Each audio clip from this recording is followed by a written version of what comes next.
Hello, I'm Betty Selakovich Casey, and this is my dog Sandy, and we both like to read. Today we're going to read The Prince of the Prairie by me, written and illustrated by Betty Selakovich Casey. Okay, let's get started. The Prince of the Prairie. Once upon a time, a little buffalo lived with his friends Prairie Dog and Meadowlark in a nice green field on the edge of town. Little Buffalo spent his days running in big circles chasing butterflies.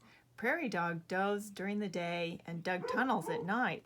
Meadowlark could usually be found perched on her favorite branch in a nearby Osage orange tree, singing songs that went like this. "You are the Prince of the Prairie, may you always be merry." Yes, all was well in their little world on the Great Plains until one day, while watching the butterflies dance on the wind, Little Buffalo ran into something sharp. Ouch! Little Buffalo's cry made Prairie Dog drop his favorite red balloon, the one he always kept safe and sound in his burrow, and scurry to the surface. Prairie Dog took one look at Little Buffalo and declared, "Do not worry, my friend. I have just the thing for you." Little Buffalo thanked his friend for the bandage, and then he took a good look around the little field.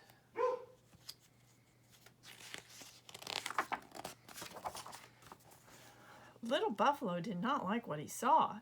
On every side of his home was a new fence, and just outside each fence was a new house. Little Buffalo's family had lived in peace and quiet on the prairie with all the space they needed to roam for as long as the butterflies had flown. Now he did not recognize his home. Little Buffalo could have kicked up his heels and made a stink, but being an accommodating fellow, instead he said, "I will run in smaller circles." The next day, Little Buffalo woke to find that more houses had popped up overnight, and the butterflies were gone. When Little Buffalo tried to run in circles, he found that his heart was no longer in it without the butterflies to chase.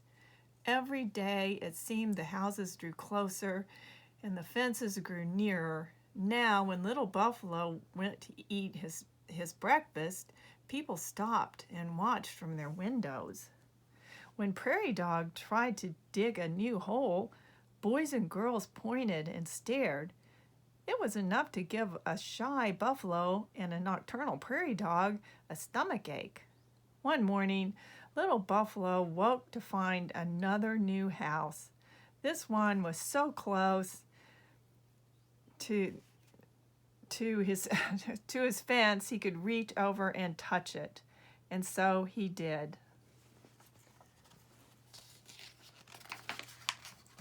Crash! The noise sent everyone running. Prairie Dog dived into his burrow. Meadowlark thought a song might help. Cheer up, Prince of the Prairie." "I do not think he's in the mood, Meadowlark," said Prairie Dog, returning with a bandage for his friend.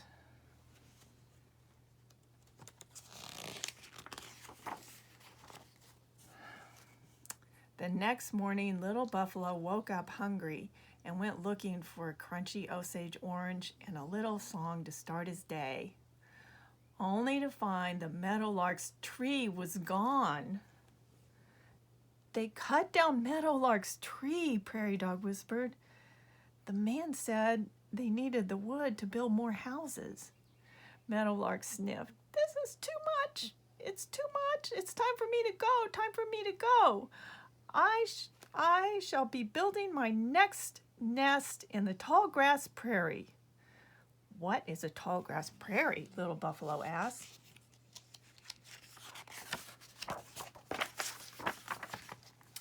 "The tall grass prairie is miles and miles of sweet green grass and wildflowers, butterflies and dragonflies galore, animals and birds as far as the eye can see. The prairie goes on forever and ever to the edge of the sky," said Meadowlark. "It sounds beautiful," said Prairie Dog with a wistful sigh. It goes on and on forever, said Little Buffalo. Forever and ever, chirped Meadowlark. Now Little Buffalo looked wistful too. I will miss you, Little Buffalo, Meadowlark said. And you too, Prairie Dog. It is a shame you two cannot go with me, especially because you, Little Buffalo, are a prince there.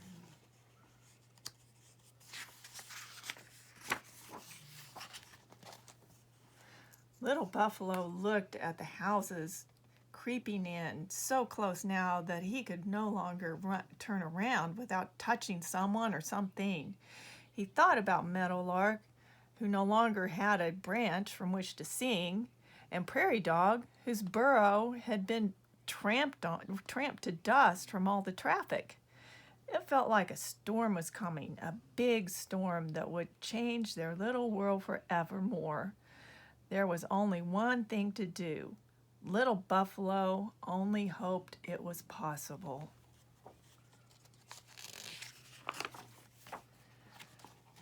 Meadowlark, Little Buffalo said. Yes, Little Buffalo? Would you take me with you to the tallgrass prairie, Meadowlark? But of course, Meadowlark chirped, soaring high into the sky with happiness.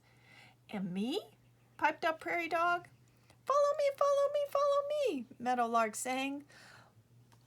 Looking at the fence, Little Buffalo gulped.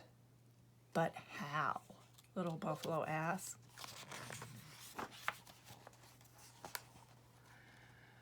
Crawl under the fence through my tunnel, suggested Prairie Dog. So Little Buffalo tried. When that did not work, Prairie Dog gave Little Buffalo a big push. A dirt clod hit Meadowlark in the head. Prairie Dog shook it and shook off a coat of dust. Little Buffalo was way too big to use any Prairie Dog hole. Climb over the fence, Little Buffalo, suggested the nice lady watching from the red house. So Little Buffalo tried that. A barb on the barbed wire fence poked Little Buffalo in his soft belly. Ouch! He was too tender a buffalo to climb such a fence. Fly over the fence, suggested Meadowlark. Be sure to get a running start. Being an obliging fellow, Little Buffalo tried that too, but to no avail. Splat! Meadowlark almost fell from the sky as Little Buffalo hit the ground. Prairie Dog took a tumble into his burrow, only to pop back up again with yet another bandage. Well, at least you didn't hurt your nose this time, Prairie Dog said. It's no use, Little Buffalo cried. You two must go on without me. We would never leave you behind, Little Buffalo, exclaimed Prairie Dog. But I will never get over this fence, cried Little Buffalo. Prairie Dog jumped up. I have just the thing.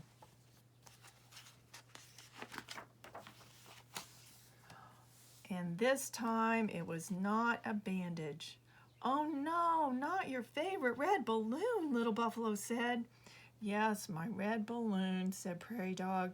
It's the only way, my friend. Follow me, follow me, follow me, Meadowlark sang. And so Little Buffalo did. And it was a magnificent sight to behold.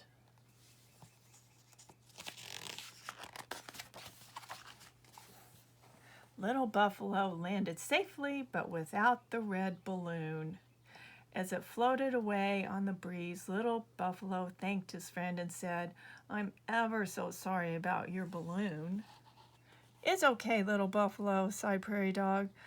I was saving my balloon for a mighty task. What could be more mighty than helping you reach your new home?